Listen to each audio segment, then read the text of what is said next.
Assalamualaikum warahmatullahi wabarakatuh. Perkenalkan, nama saya Rikawati, NIM L131818315 dari KHTD. Ya, pada kesempatan kali ini saya akan menjelaskan bagaimana cara pemanenan getah damar atau tahap-tahap penyadapan getah damar, serta menjelaskan fungsi-fungsi dan manfaat getah damar yang termasuk dalam MKHHBK, yaitu hasil hutan bukan kayu. Ya, untuk mempersingkat waktu, kita langsung saja ke videonya. Ya, baiklah, sebelum kita masuk ke dalam tahapan-tahapan pemanenan atau penyadapan getah damar, ada baiknya kita mengenal damar terlebih dahulu. Ya, damar adalah resin yang diperoleh dari beberapa jenis pohon dari marga Dipterocarpaceae, diantaranya meranti. Resin tersebut dipanen dengan menyadap batang pohon yang masih hidup.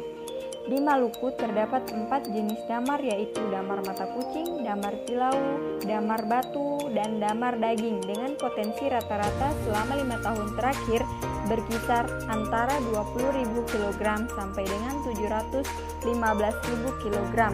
Penyebarannya di wilayah seram bagian barat. Damar dihasilkan dari tumbuhan yang sakit atau mengalami kerusakan pada kayu gubalnya. Contoh getah damar mata kucing banyak digunakan untuk bahan emulsi atau campuran pewarna, cat, tinta, aromatik, atau makanan, bahkan juga untuk kosmetik. Sedangkan getah damar batu selama ini digunakan untuk membuat kapal boot setelah dicampur ke rosin. Dalam perkembangan industri modern, damar batu ini juga dipakai untuk bahan cat, jenis atau politur.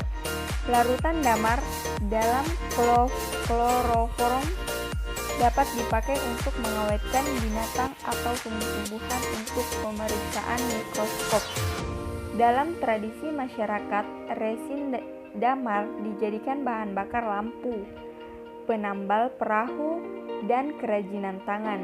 Resin ini digunakan sebagai campuran resin aromatik berupa styrex benzain yang dimanfaatkan sebagai bahan baku kemenyan dan disinfektan fumigan.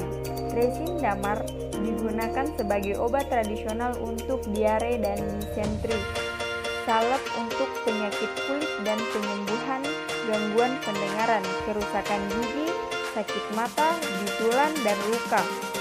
Secara teknis, dapat digunakan sebagai bahan cat, celupan batik, lilin, tinta cetak, linoleum, dan kosmetik. Triterpenes yang diisolasi dari damar digunakan sebagai media antivirus pada budidaya in vitro untuk penyakit herpes simplex virus tipe 1 dan 2. Resin damar dikelompokkan menjadi resin cair dan resin padat. Resin cair mengandung resin dan minyak esensial, berwujud cair, dan memiliki aroma yang khas. Resin padat adalah resin berbentuk padat karena sebagian kecil minyak esensialnya telah menguap. Ya, setelah kita mengetahui manfaat-manfaat dari damar tersebut, kita lanjut ke tahapan-tahapan pemanenan getah damar. Waktu 10.20. Lomba pun dimulai. Ada yang langsung mengunduh damar di pohon terdekat. Ada juga yang mencari pohon yang jaraknya cukup jauh. Wah, tinggi-tinggi pohonnya. Bahkan ada yang tingginya sekitar 60 meter. Cara ambil getah damarnya harus memanjat dulu dengan bantuan anyaman tali rotan yang disebut ambon. Semangat! Tetap hati-hati ya, jangan sampai jatuh, berbahaya.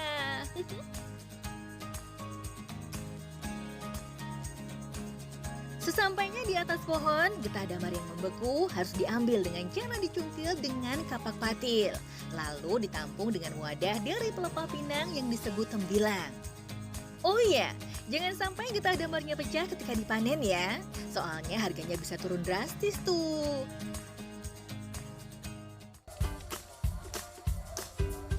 Getah damar utuh berukuran besar dan bening masuk dalam kualitas A dan pastinya menjadi perhatian juri dong.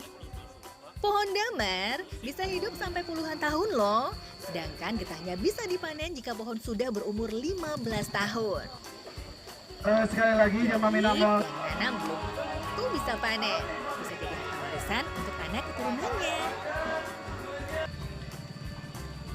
Umumnya, pohon damar dilubangi hanya di bagian bawahnya saja.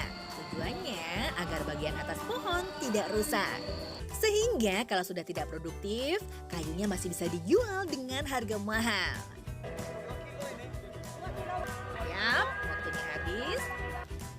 Hasil mengunduh damar para peserta akan dinilai juri. Kira-kira siapa yang menang ya? Pengunduh damar yang terkenal di Kabupaten Pesisir Barat adalah Ibu Zahnawati. Ya, itulah tadi tahap-tahap pemanenan atau penyadapan getah damar beserta fungsi-fungsi dan manfaatnya. Sekian dari saya, semoga bermanfaat. Wassalamualaikum warahmatullahi wabarakatuh.